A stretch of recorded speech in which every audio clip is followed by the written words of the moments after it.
สบายดีพี่น้องเอามาเบิ่งกันลูกผู้หารักเนาะอยู่เมืองโตยแขวงสารวัตรอันนี้ขาลงอ่ะใส่เกียร์สอง ไกลคล่องแล้ว ใกล้ครึ่งเลยเนาะโอ้ยไม่ได้หารักแต่ว่ามาเกือบครึ่งเลยใกล้ครึ่งเลยเรื่อยๆถ่ายก็ได้โอ้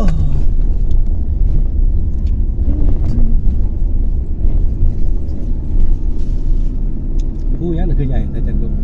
จนพักผู้อันนั้น มันมีสื่อว่าได้ผู้ในแต่ละหน่วยเนาะ ผู้เก่าผู้หนา โอ้ ฮะ ผู้เก่าผู้หนาบ่ ก็ตามกันบัตรเขานั่นว่ายำแรงอ่ะเป็นแต่ที่หิน เออ ต้นไม้บ่เห็น โอ้ เออเริ่มแล้วสิเนาะนับเดือนนี้ไปต้นไปเลย ใบใหม่มันหล่นเนี่ยใบหล่น สาบแนวแนมเบิ่งเนาะ แนมเบิ่ง ผู้บ่หินเลย อัน เนื้อ ยั ผ ง ลปรุง เป็นชั้นเพิ่นผู้ ผู้ เก่า ผู้นี่ใช่มันมีต้นแปลกในสัญจรผู้แปลก กันเขาย่างอันเห็นอยู่ เนาะคือบ่เคยเห็นต้นแปลกเนาะทางนี้ แต่เขา ทางเหนือนี่ ต้นแปลก มีต้นแปลกเด้ ผู้แปลก หน่วย มันมีแล้ว บ้านเทิงบัวหลักตะกี้มีเขาตัดบัตร เออ ตั้งเป็นขาย ขายกระตัดเห็ดพืชเนาะ เดี๋ยวดัง ดังไฟเนาะ เฮ็ดบ่วังหนึ่งก็ เอ้ยในโคนไม่แปลกละเข้าขายเดี๋ยวแต่ ว่าทุกกหน่อยๆยังอยู่เฮ็ด เออ สับกับแอนสับขาสับ เดือนไปเชียงใหม่นะอยู่อำเภอแม่แจ่มเนาะต้นแปลกตาย กันนะเมื่อทางย่างรัดเฮ็ดอยู่แอนหลายเลย ต้นใหญ่อะได้ ต้นนี้ใหญ่ มันอยู่ในเนาะอยู่แค่บ้านก็เอาจังหวัดเลยขาย ก็ ขาย กั กัน น ได้ ได้ ทางนี้อันบัดแล้ว เดือนผู้เขากล้วยน่ะพี่น้องซอยเห็ดเป็ด โอ้ แล้วซอยเป็นเป็ดเลยแหละคิ้วบ่ว่า อืม ไปเห็ดเป็ดเดือนหรือเป็ดเนี่ยต้นไม้นี่ต้นไม้แปลกนี่ริบๆกระจูดก็ใหม่เลยได้ ใหม่แล้ว มันมีอย่าง ว่าเลย น้ำมันมันเด้ เอ้ารถมาปีน ปีนมือไรมันบ่หนีบ้านยันเมื่อคืนนี่แหละ ลงทองพี่น้องมีรถปีนนี่ อืม ปีน คนจะเป็นอยู่ได้เลย หมุนด้วยปุ้ยเจ้า เพราะว่าที่ยังคนอยู่ จักแล้วเจ้าว่าลงไกลในกูประจักษ์นี่ตรงนี้เลยเนาะ ขับหมุนด้วยปุ้ยทั้งรถทั้งจักรมันยังเลย โอ้ยบนเรือแล้วคน ลายมือแล้วลายมือแล้ว บ้านนี่บ้านนี่บ้าน บ่นะบ่ได้แน่บ่ บ่ยันเขาบ่เห็นค เขาบ่เห็นนำมาทางนี้ มัน เห็นบ่แม่นมันออกข่าวนะว่ารถคันนี้นะ แก โอ้พิลึกเนาะ มุนแล้วมุนอยู่ปุ้ยเลย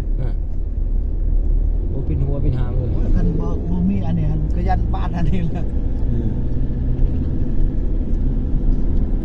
ครับไปยังไปหาคุดมันชาวบ้าน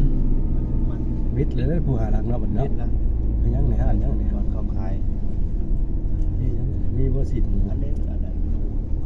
ฮะ หน่อย นูไว้บ่เลยนูยังอ่ะ น้อยน้อยดีน้อย เป็นตาซื้ออยู่บ่นี่ยังในจันทุนูไว้ตัวเดียวน่ะบ่ แม่น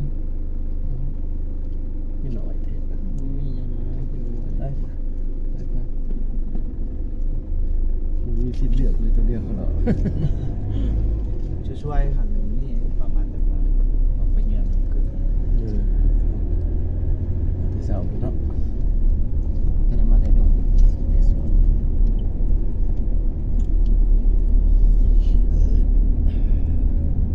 ยิดแล้วผู้หารักพี่น้องเอ้ยบ้านยังอันนี้จันทุ บ้านโป่ง บ้านโป่งโป่งหรือโป่ง โป่ง โป่งภาษาโป่งภาษานี่ว่าแปลมาเข้าไปได้โป่ง ทักจุดแม่นะ จากสิ เห็นว่า เขาเอิ้นตามภาษา ทั้งบ้านทั้งละลุ่มเฮาเนี่ยมันสิเป็นหน้าเสียดาย แม่แบบภาษาลาว เป็นน้องเป็นดงไปจังได๋เด้อ แม่น เป็นน้องเป็นดงเป็นโคกบ้านป่าดอนอย่างเงี้ย แปลแนวใดวะ แถวแคมป์ของดอนหลายๆ ยอดหลาย ดอนทา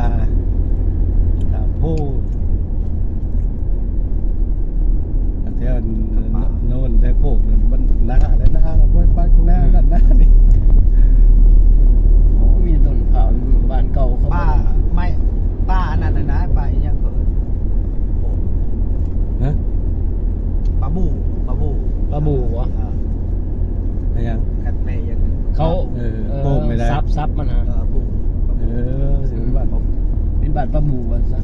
บ้านปลาบูกันไปจิตภาษาลาวแต่ว่าเขาเขียนป้ายต่างเขาเอิ้นเป็นภาษาชนเผ่า อืม อืม เริ่มอ่านป้ายมัน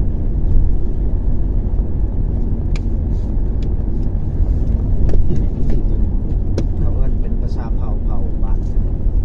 แล้วเขาเขียนป้ายอันต่างอีกแบบภาษาเผ่าเขาแปลป้าย ก็ได้ว่าคืนเมื่อคืนนี่เมื่อยขนาดกลับเลย โอ้ ไอ้นอนอยู่ ขน่อยเสียงขน่อยนั่งซื่อๆก็ยังเมื่อยกันย้อนแล้ว ผู้ขับ กลับบ่ได้ ใครเด้รถอันนี้รถจักรเนี่ยก็น้อยไปอ่ะจนขับรถมึน นอนโอ้ย คันเป็นลัดทางกลุ่มเหมือนแฮก็เต็ก เสียบรรยากาศแต่รถมาดังคุ้มเนาะนั่นโอ้ยให้ที่นอนรับชมกัน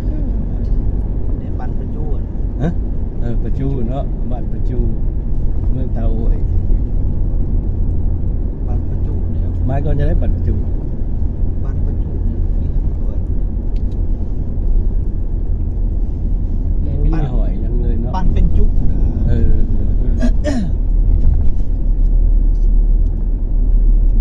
สามคันรถไฟ มีผู้มีอะไรหมักเนี่ยนี่เลยติดหน้าเนี่ยคักนี่มีหน้าพ่อ เรื่องตัวเดี๋ยวจนฮอดปุ่นได้ ฮะ ดินจนฮอดชิฮอดใกล้ๆตำลาดกระเต่า ว่าถึง ว่างอะไร นั่นน่ะก็ใกล้เนาะสับแฝงใกล้อะไรได้ ใหญ่เนาะเมืองนี้เมืองใหญ่นะ เมื่อคืนฮาแลนด์แค่เดียววิทย์แล้ว แผ่นดินเนี่ยใหญ่แต่ว่าตัวเมืองอ่ะบ่ใหญ่ แม่นแล้วพื้นที่มันหลาย พื้นที่นี่แถวนี้ยังเมืองตะโอยเลยจน พ่อ ชิ มา ฮอด ซื้อก ระเต่าบอลทาง พ่อ แบ มา บ ซื้อที่ซื้อทางเขาก็จะขายอยู่ปลูกมันปลูกยางอยู่มาตั้งบ้านอยู่แต่ประตูน้ำพระเลย เอาไปซื้อวะ เหมือนเลยจันกุอันใดที่มันพ่อพังเลยชื่อว่าเห็ดชวนมัน แคมทางนี่เนาะ เริ่มทาง เจ้าผู้เที่ยวตลอดฮะ นี่โอ้ขัด บ่ บ่ ได้ ได้ ถามดิ ทาง เพราะชื่อว่าถามเพราะมันบ่มีงบที่จะซื้อครับ บ่ซื้ออันแพงได้ซื้อแบบว่าลักแสนลงมาเด้ ให้มันดินเพียงดินยัง มันแคมทางนี่แหละบ่เอาอีกบ้านที่ไว้คิดเตียนอยู่เอาบ้านที่มีคิดเตียนแน่น้อยนึงหลัง2หลังก็จะได้อยู่บ่ได้มาแล้วก็ทำราชการมาซื้อดินก็สิว่าอย่างนี้ซื้อดินก็สิว่าที่ไว้อยู่ชวนเฮ็ดหยัง แล้วดินเฮาซื้อเอง ดินเราซื้อ เขาก็เว้าบ่ได้ดอกดินเฮา คื ซื้ อ อ แถวนี้เนาะเป็นทางดินเพียงเนี่ย ก็มาชิดมีแต่ นี่ลัดเมื่อทางตัวนี้ได้บ่าทางยางทางแดงนี่บ้าน ครับบึงชมธรรมศาสตร์เป็นน้ำทานครับมันชีวิตเลยจะได้ในโอเห็นได้ปูส่วนมันมันก็เป็นไอ้ตัวนี้เวียนก็มาซื้อ เพียง หลานมัน นี่ภูเก่าหมดอ่ะ ฮะ อันนี้มีรถ ก็ ใหญ่ได้ปวดนี่นะ ถ้าแน่มากก็เห็นนะป่ะเมื่อไรครับเล่นเรียกมานี้สิ เอาเส้นทางมันกดมันโค้ง ก็คุณนะ ภูเก่าหมดอ่ะเกิน มันอยู่ในนี้มันบ่ พ้นจนฮอดใกล้ๆฮอดเมืองตุลาดว่ามันยาวต่อกันเลยยาวกัน พูดอะไรได้แต่ว่าพื้นคันทางมันสื่อมันกระสิบริไกลดอกแกนกุ้งว่าพื้นเนาะเอาเลี้ยวมันเลยคือใกล้แต่จริงอะ มันโค้ง ว่าคันว่าลัดสื่อเนี่ยเขาตีเส้นสื่อแล้วมันก็บ่ใกล้เนาะแต่ตรงคือทางลุง อันนี้เขาออก ทางตรงเรียงเขาอันนี้มันเอาเกี่ยวไปเกี่ยวมามันด้านนอกมันเลยคือใกล้ว่ะ เกี่ยวไปเกี่ยวมากับหน้ากับหลัง แล้วก็ยิ่งตรงไปโน่นนี่เว้ยก็ มัน บ่ได้ดอก คือย่นไปเท่านี้ มันสื่อโลด ไปตามแผ่นดินเนี่ย อันนี้เนี่ยเกี่ยวไปเกี่ยวมาอยู่เมืองเก่าพอที่เหลือเลย คือบนทางเหนือเขาจอผู้เนาะ เจาะไปทางรถไฟ ทางรถไฟเขาจอ ทาง ผู้ เงินเขาก็เจาะ ไว้กว่ากัน รถไฟเนี่ยไปโค้งบ่ได้ด้วยเนาะ ตัวนี้มันโค้งอยู่โค้งหัวแห้งไปนี่ตัวนี้มันยาวเนาะมันโค้งสั้นมันกระทบกันเลย ช่วงล่างแล้ว โค้งอยู่เห็นบนวางบอลโค้งมันก็โค้งแบบกุ้งกั่วแล้วกุ้งเนี่ยไฟมันยาวก็ปลูกพักเนาะ ใส่น้ำได้น้ำใหญ่ ว่าอยู่ในผู้ได้ยังก็เขาก็บ่ได้ทุกยากเลยมีรถมี มีรางเนาะ อืม เพิ่นครอบครัวกันเฮือนน่ะยังบ่ปานใดบ่คือทางเพียงเฮาแต่ว่ารถรางได้มี แค่นี้ถ้าได้ยันไม่ ถ้าเป็นล้านก็จะซื้อได้ อืม ลายได้เขียนนี่นะ แล้วก็ได้รถเข้าไป ต้องไทยรถที่เขาดีเนาะ เดี๋ยวนี้มัดไม่ครับมัดต้นนี้พวกบ่ประหยัดบ่ได้อันนั้นก็บ่ได้รถ เบิดไปก็เบิดไปโลดแล้วก็ว่าประหยัด พวกเขาอันประหยัดเขาซื้อรถซื้อนั้น คิดนักสัตว์ป่าเนี่ยเห็นเด็กโตมา โอ้ยบ่ส่งเนาะ ตอนนั้นเขาเนี่ยมาสวยเราจะกุ้งเกือบเที่ยงเลยหอยยัง ยังเขาบ่ทันมาแต่ป้า เขากำลังออกพยายามเนาะทำเนี่ยยังพวกหาดอกนะจริงบางคนก็ตื่นนอนอากาพายปืนเสียออกไป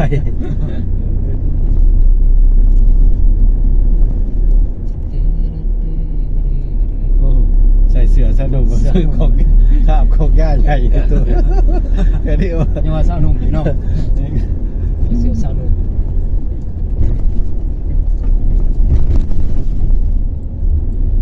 แกมันแต่ จะกะครับรถจักทางโค้งว่าจะกู้สูงเสี่ยงคือว่าเนาะการผ่านก็คือว่าจบชีวิตนี่แต่พอเสี่ยงก็บ่ได้กินเสี่ยงไปกัน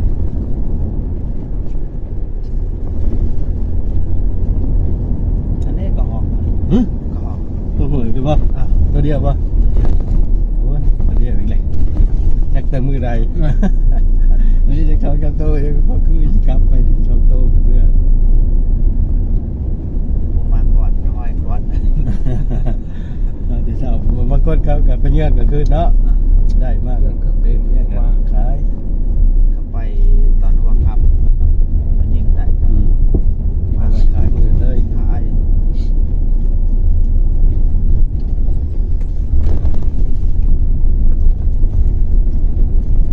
แพงยนปักเวียงนะ ต้องเปลี่ยนชื่อแพงเนาะมันเลยขายคนละแพงกัน ขายบ่ได้ที่บ้านนี่มันจะล่าซื้อก็ซื้อบ่ได้ ตัวหาสิบ60ตัวละแสนบ่ได้บ่ถึกได้ แม่นถือบ่ได้ดอก ช่วงเขาซื้ออยู่ตลาด30เท่านั้นแถวบ้านดอก10,000ก็มี15ก็มี แอบนี้ก่อนก็เลยไป เรามาอยู่นำแบรนด์นี่ก็คักคือกันเนาะ คันเลยพวกพอแห่มาเนี่ยก็แห่ เฮ็ดน้องเลี้ยงปูเลี้ยงปลาสบายถ้าอยากปูอยากปลาก็บ่คือแท้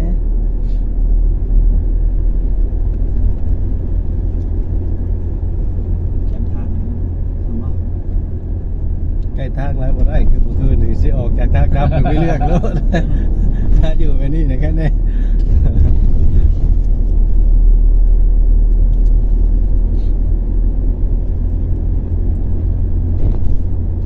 ดินลายแถวนี้จะบ่เห็นสวนปานใด เนาะจะชวนมันคือสิขับ เพราะว่ามัน ก็คือสิแพงได้ดินี่เนาะเบิ่ง เพราะว่าบ่ได้ทาง ต้องถามเบิ่งเป็นพื้นที่แบบว่าสำรวจเบิ่งยางเบิ่ง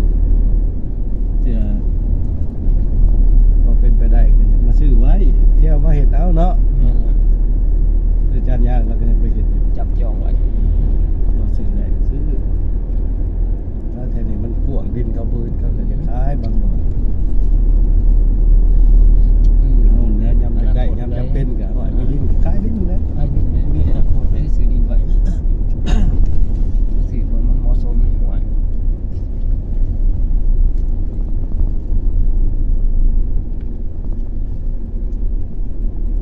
ตอนนั้นนี่เอื้ออยากขายตอนขนอยอยู่ในด่านทำพวงในบนนั้นนะที่นวล ในบนบัตรนวลพระสุกนี่แหละในประต่างด่านอาหารเนี่ยเอื้อครับเราว่าแม่พอเราว่าดิน30,000นะกูสิขายเราว่าบ่ได้แพงดอกอุ้ย แต่เฮิงเลยว่า แต่พุ่นแล้วแต่เข้ามาอยู่แต่โอ้จะสิเอาไป เดี๋ยวนี้300,000เขาได้ยินเลยว่าเดี๋ยวนี้เนาะ ว้ายเอาแม่มึงบ่เนี่ยบ่ทันได้ตอนนั้นก็บ่ทันได้ว่าสิว่าจะเอาลูกเอาเมียอยู่พี่ดอกซื้อไว้เราว่าบัดแล้วมึงบ่อยากไปอยู่กับมึงก็มาขายโอ้จะสิซื้อมันยังตัวเอง บ่เห็นคนกล้าเลยเนาะ มี เมื่อกี้เนาะ บ่เห็นตาไปว่า ตาบอกไกลคือเขาว่าบอกกันไกลน่ะนะเอาแล้วบอกกันเจ้าเด้อ บอกจ่อๆโอ้ คือว่าแล้วบางคนเนี่ย เขาให้ซื่อๆจักเว้านะคาดไปซับไปสาว ก็คือว่าไกลแท้เพื่อสิมาว่าโอ้ป้าหั่นน่ะบ่เอาเราขายผู้ใหม่ซะเอ้ยเพราะเหมือนเรามาขายบัดนี้ขายให้ยายมอนให้มอนให้แล้วเดี๋ยวสิ ปัญญามอนนี่ โอ้สตีมอนเด้มอนเรียนคนอาศัยบัดแล้วมาขายเป็นล้านบาทโอ้ย ละเรื่องเนาะนี่มันขึ้นราคาถึงมื้อขึ้น บ่อนโรงงานสังกะสีเห็นได้จัดบ่อนป้ายบ่อนทางบ่อนประตูอันนั้นเขานั่นแหละบ่อนเคยประตูโค้งฮะประตูในทาง ในวันทางแหวกขบวนนะ บ่อนทางแวเขาบ่อนนนพระสุข โอ้ย ขนอยจิแม่นเนาะ ได้ บ่แล้วบ่แล้ว เงิน30,000ตะกี้ก็ว่าได้กระสูงกวนเด้อ สูงขึ้นเด้อแล้วเงิน30,000 บ่แม่น3แสนก็มื้อนี่บ่ แม่นแล้ว 3-4แสนใช่มาใช่เนาะ เอาไม่หรอวะกูสิให้มึงคนอื่นกูบ่ให้แล้วเราซ้ำนะโอ้ยว้าวน่าเอ่ยวะโมได้ 3-4,000ยังพอว่าเนาะ30,000มันก็3แสนนี่ก็บ่ไหว มาอยู่พี่หรอกว้าวแล้ววะบ่แล้วม้อยเขามาขายเป็นล้านบาทโอ้ย ผู้ยังหนึ่งจันกุ้ง ผู้ก็ควาย ฮะอ๋อมีผู้เขากล้วยแค่นี้ก็ได้อันแรกมันก็ซ้ำกันก็ทั้งเวียงจันทน์แล้วผู้เขากล้วยอันนี้มันก็จะผู้เขากล้วยคือเวนมันเป็นเขาเป็นอย่างเขาอื่นก็ เขา ได้ ว่าเขาเอิ้นกัน เรือมีกล้วยปลาหลายบ่ หรือว่าเขาไปเห็นเขามันอยู่เทั้งผู้แล้วก็ผู้เขากล้วยบ่ไปหากล้วยบ่เห็นกล้วยเสียอะไรไปเห็นแต่เขามันละใช่คือผู้เขากล้วย มีไม้อยู่แถวนี้ ตะกี้ยันนี่มีบ่เนี่ย วันนี้มัดได้ละเขายิง ไปอยู่บน ไม้สร้างก็มีแถวนี้ โอ้ อันมันยิง มันสิไวปืนเนาะเนาะใหญ่ก็ใต้นะปืนหมด อย่า ภาคขึ้นมาแล้วมี1ชีวิตแล้วนะ มันอย่าหันมันไปแล้วบัดนี้เนาะ ช่วงคอยยังหน่อยๆอันได้ยินเขาเจ้าไปป่าอันก็ยิงเมื่อยเนี่ยก็เอาแต่เขามันก็ปีซีนมันแนม ไปดูทีม สร้างเนี่ยเขาเอาอันนั้นยัง หน้ามัน งามา ตื่นขึ้นไป ทิม แต่อยู่ในบ้านคนกับบริทีเนาะเป็นเซมอยแล้วก็อยู่นี่ สงบดีเนาะ ขนาด เคยยิง ลักใดแต่เสียงรถใหญ่เบียดแล้วลมนอนมารับอีกแล้ว เวลามันมาเป็นขบวน ก็แต่หาทางเนี่ยก็ไปจักหน่อยเนาะ สิไกลจังหน่อย จัก1 กิโลนะพอดี นี่เนี่ยไปทางนี้ก็ ไม่ ได้ ใช่นี่ บ้านเขาหน่อย โอ้หลายทางแยกไปทางใดก็ได้ ไปไหนเนาะป่าจัน ไปผูกก็ได้ ไปย่างได้ ทางย่างไปจังได พอขี่รถเนี่ยปะอยู่หัวผู้หันได้ แต่หัวผู้หันย่างอีกประมาณย่างแต่เช้าตอนเที่ยงฮอดย่างตีนเขามันมีในเส้นทางเนี่ยเขาฮอดผู้ตัวนั้นเขาไปเอาไม้แต่บ้านเขาน้อยอันบ่มีเส้นทางมันมีแต่ขึ้นผู้เพราะเขาเห็นบ่ได้ทางบ้านเขาเห็นเบื้องนี้เขาไปแก้ไม้ไม่แคนไม่ดูไม่ยังต้องเปลี่ยนชนไล่ได้แต่ทางน้ำเวียดเนี่ยนะแก้ไม้แถว มาสำรวจมันมีบ่ให้แล้วมันเห็นทางไงแล้วมันสิแล่นไปคนเนาะ มันสิไปวนเราสามทางให้สามเที่ยวเพื่อก็สะดวกของมันเอง สะดวก มั เขา น ก็ มันก็ได้สองอย่าง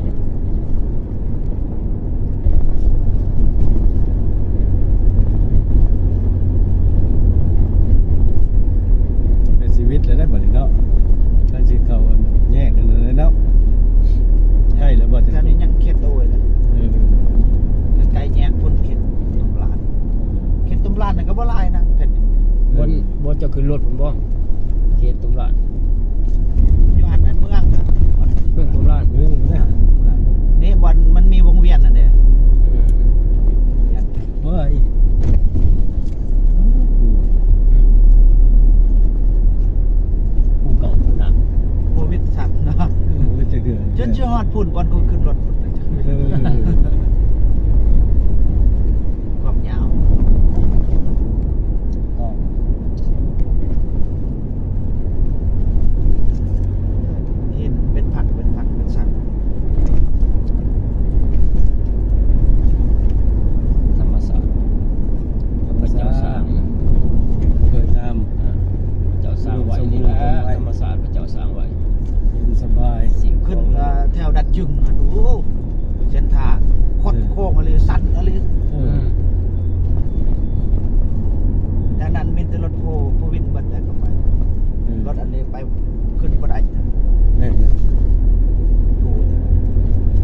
เคยกินอยู่ประตูนมันเป็นอะไรรสชาติมันน่ะจังกุ แซ่บเลย แซ่บบ่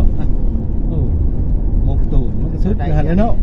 เดี๋ยวนี้อันบ่ได้กินกันจะได้ เออ มี แต่ แต่ ขา ขาย ยเวียน จะขายลูก แพงเนาะ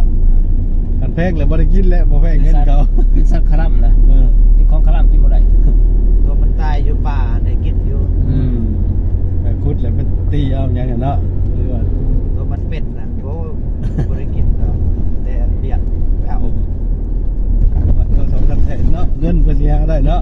โอ้ตัวใหญ่ก็เกือบชื่อฮอดล้าน พูดแล้วมันก็ขายแล้วเอาเงินมาใช้ในครอบครัวนี่แหละไปกันเลย กันได้2โลปลายตัวใหม่เกือบเป็นล้าน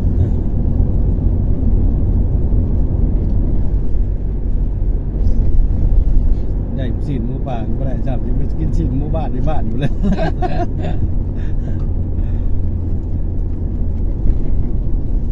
มาแต่เด็กโพดลงแต่ผู้เด็กโพดว่าได้ย่างมื้อนี้ กับบ่ลงไปนี่ก็ลองบางทีจะหน่อยเนาะ จะได้ลดร้ายประเทศยาก สิ เกี่ยว ซ้ายกับคุณโอ้ยคนกลุ่มที่เกิดชีวิต อะไรกับบ่ดีเนาะ ลงได้หนึ่งก็ดีได้หนึ่ง อ่า ลงเงินดีได้หนึ่ง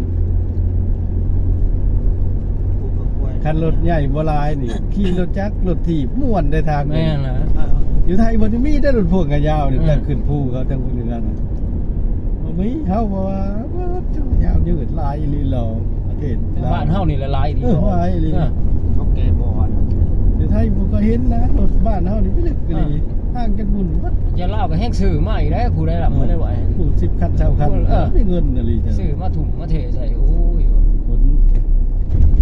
คนแนวบรรดาลของบุญแล้วทางถ้ามันคือคนนั้นธาตุมนุษย์ได้เนาะกันแล้วจะคนออกไปนะว่านะอันนี้มันมั่วคนทั้งดินทั้งชายไปยังไปพวกนั้น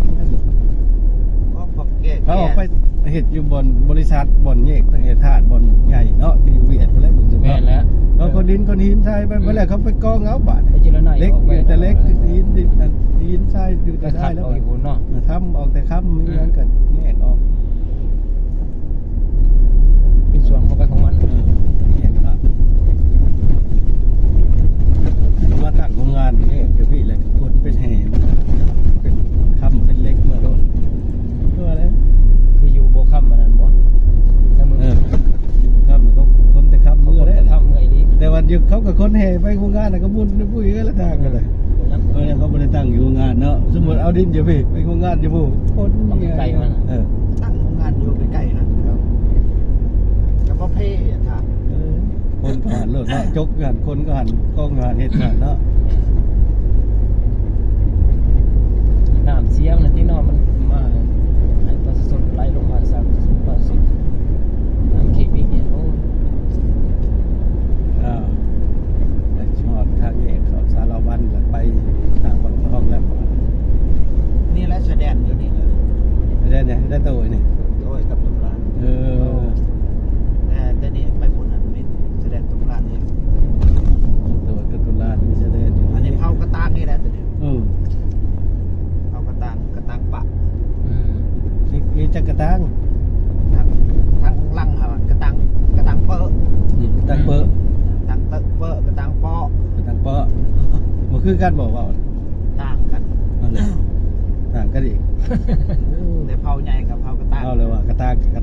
เดียวเลยตังเปอะกระตังเปาะอีก กระตางเปาะกระตางปะ หรือว่าเขาแย่ออกแต่เผาใหญ่ เวลาเขาแต่งงานเนี่ยเขาแต่งงานขามเผาอยู่บ่พี่น้องส่วนเผาหรือว่าเตาแต่งงานอยู่เผาไว้เผามันเลย คามก็มี หมายว่าตาอุ้ยไปแต่งกับกระตังก็มี มี ยิงตั้งมาขัดกันนะ อันสุดท้ายเลยผู้หญิงนี่สิออกแต่เฮือนเหมือนบ่แต่งงานนี่ แม่น ผู้ชายเลยอยู่น้ำพ่อน้ำแม่ เห็นเผาอินเยอะ บนกันตรงใจนี่แต่เอาผู้หญิงมาได้กันผู้ใดมีผู้ชายก็เต็มเยอะแล้วลูกไผ่ดิอยู่ เป็น เพื่อน เบียดเด้เบียดกัน ผู้หญิงเดียวไปโลดแต่จะเอา ไม่โลด ลงเงินตั้ง เขามาตั้งรถแล้วลุงเอาผู้หญิงไว้ ผู้หญิงไว้นะ เคยมาเฮือนนะไผ่มาเฮือนมาถือกับยาแต่งลาลุงมันยังเป็นอย่างนั้น ไผ่กับยาตัว ยาลูก เพื่อน ไผ่เดี๋ยวมันยังเมื่อจะได้เฮือนยาบ่ที่เราทั้งแล้วชนเผ่าทั้งนี้เพราะว่าเหมือนผู้หญิงไปเลยเด้อ เขาบริสุทธิ์ได้นะ แล้วเนี่ยผัดหมักเอาลูกไผ่มือเฮือนเนาะแล้วมาปุ่นปรุงยาไป ว่าไปออกลูกก็ไปออกอยู่ผู้อยู่ยังก็ไปบ่จัดกู ยังมีคือเก่าบ่ ยังคือเก่าบ่ซั่น ฮะ บางบ้าน บาง ยังมีอยู่ บางบ้าน ที่นั่นออกลูกอยู่นอก อยู่ป่าอยู่ดง แถวนี่แถวตุลานเนี่ย เออ อยู่อันนั้นเด้อยู่ป่า ออกผู้เดียวแม่นบ่ ว่ามี ผู้ แม่อันนั้นแม่ทางญาติพี่น้องแล้ว ไปเบิ่ง มีแต่ผู้หญิงเลย เออ ชายบ่มี เออ บางบ้าน ผัวก็บ่ได้ไปใกล้ บ่ อายุไปใช้ผัวได้ไปลิ้นเซย ผัว แล้วกัน เอาเลยโอ้ยจะได้เอิ้น โอ้ยเจ้าสิอยู่ในนอน เออ บ่แต่เพิ่นบ่ได้นอนเฮาก็บ่นอนคือกัน ไว้ผมไปยืนอยู่ทางบ้านอีกหน่อยก็เห็นอย่างมันลิ้นเน็ตมันมีอยู่นะฮะเฮ้ยสัญญาณจะดีกว่าเลยมันจุ่มหัวกันอยู่ดิ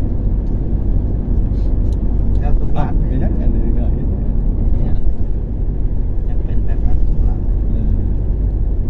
คันผู้เป็นเกิดอยู่ห้องหมอใครแน่ เออเกิดอยู่ในเออยากเลยเนาะไปอุ้มพ่อกู มั ได้ นมีเป็นจุดนะบ้านเขาอันนั้นให้เป็นจุด บ่เข้า เออเขาไปเห็นไว้อยู่แล้ว เขาเฮ็ดไว้ เออไปได้ลูกก็ไปเกิดอยู่หันอะไรซะ บอลไพ่บอล ก็ปลุกเอื้อนไว้บ่ตูบปลุกตูบน้อยๆไว้ ตูบเอาอันนั้นสาดเอาอันนั้นอยู่ตูบเลย น้ำในล่างต้นหลังตู้ได้ซะตักไปไว้ มีผู้พี่น้องอันนั้นทำผู้หญิง เออเขาสิตักสิหาปืนหารั้วได้ แม่ เออ หวานเซยอยู่ เออบ่เฮ็ดหยังเลยสบาย เอกเนาะ สบาย เป็นอันนั้นเนาะ เข้ากันกระตักปะ จันกุ้งเนี่ยเอาเมียมาอยู่น้ำปูน้ำยาบ่หรือว่าออกเพื่อนต่างหาก เอาเมียเมื่อเนี่ยไปอยู่น้ำพอเท่าก็ได้ เออ เขาบ่ห้ามเขากันบ่ไปอยู่นี่เลยบ้านเลยพัฒนากิจจักร เออแน่นอน คันผู้หญิงเนี่ยเขาเอาเมื่อ นี่เฮาทางเวกแล้วแยกแล้วตุลาน19กิโลสารวัน31แยกเข้าตุลานแล้วกินข้าวอยู่ไสจังกุ้งข้าวเช้าเฮานี่มีห้านบ่แท้นี่ ตุ้มลาด กินตุลานบ่ได้ตุ้ม